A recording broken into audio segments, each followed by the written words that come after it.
算大啊，係啊，我中意嘅 YouTuber，不如我分享下先啦。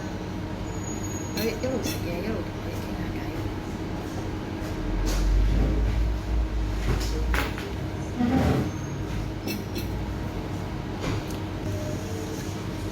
咁咧，其實咧，我中意嘅 YouTuber 咧係女人嚟嘅，係啊，就係陳麗敏啦。因為我覺得佢好叻啦，即係佢點講咧？佢乜都識咁樣咯。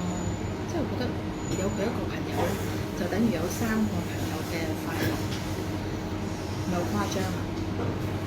但係真係事實係我嘅偶像啦，因為我覺得佢咧好搞笑啦，係咪？即係佢乜都識啦，咁啊佢又係美容嘅 blogger 啦，咁而且佢又介紹整容美食啊、畫畫啊，即係佢好有天分嘅，乜都識咁滯，係愛情嘅專家啦，又會同你傾講呢啲嘢，或者有啲人生嘅哲理咧，咁佢又識喎，係咪好勁啊？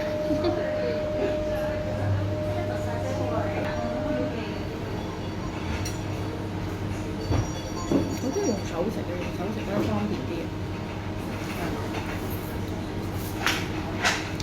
咁我咧，即係我即係話咧，即係我睇佢嗰啲 YouTube 片咧，即係覺得好好笑咯。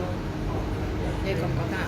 所以佢啲 fans 咁多就係有原因，我唔知你係咪佢 fans 啦。不過咧，我就好中意佢啦，係。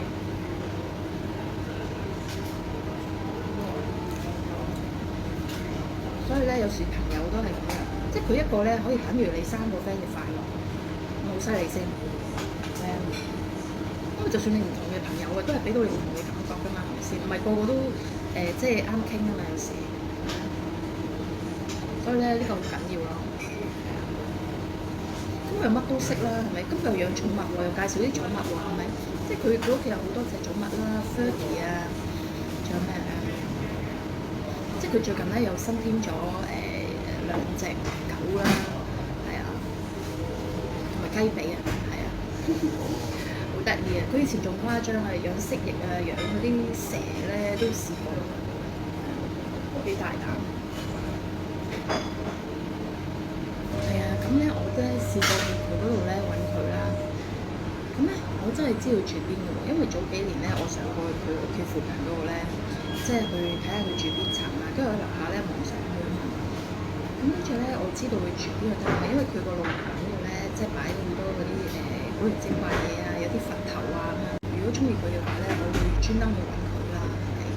咁啊，睇下撞唔撞到佢啦。所以有時做 fans 就係咁噶啦，即係會做埋啲好瘋狂啊！你哋都試過㗎啦，應該。不過你哋嗰個對象可能係男仔唔係女仔啦，係咪先？係啊。咁大家都係好中意樹枝啊，嗰啲細細件嗰啲食物仔咧，咁啊係好就真啦、微型嗰啲啦，係咪？咁我見過佢咧，之前都有擺檔，即係好似咧整啲咁細件嗰啲咧，咁啊有啲蝦餃燒賣啊、鳳爪排骨啊嗰啲咧，同埋茶壺啊、水杯啊咁樣擺晒喺度咁樣咧，即係好似去緊酒樓飲茶咁樣。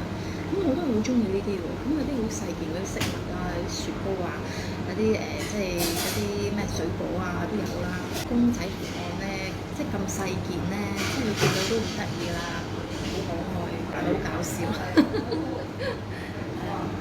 即係咪好難得先？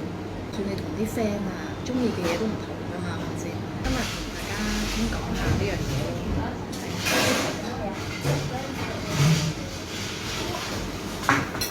即係如果你哋有時間，咪過嚟呢度食下嘢咯。好啦，咁我下次諗下咩 topic 再同你哋傾偈啦。OK，拜拜。